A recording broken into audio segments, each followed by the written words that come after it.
Hey, welcome back, and this is kind of a part two of my overall criticism of Tiger and Bunny. So to start off, I shouldn't tell people what to think. If you want to watch it, go ahead. We can never hang out, but go ahead. And to extend on a previous thought, I originally said that it's a crime anime for people who like action anime.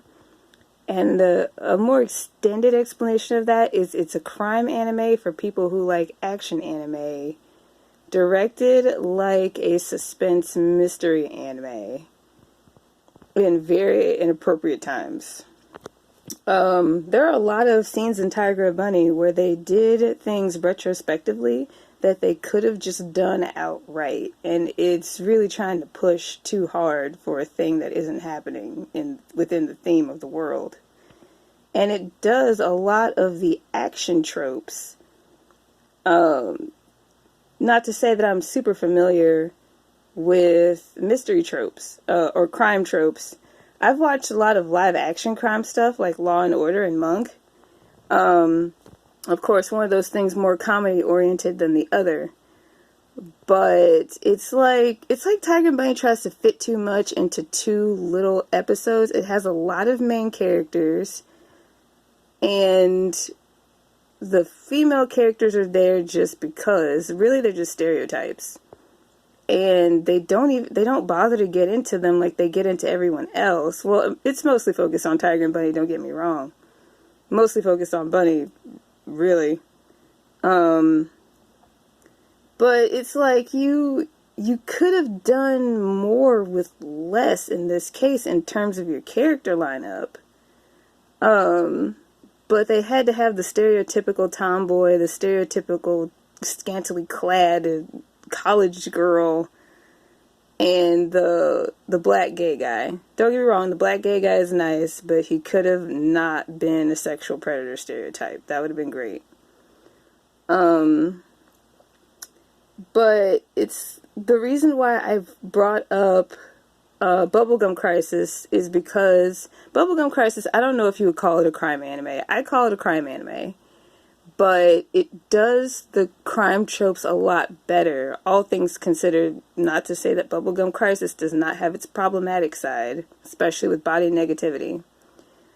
But shit, it's a crime anime about a crime anime that's wrapped in an action anime that actually does the crime stuff while doing the action stuff.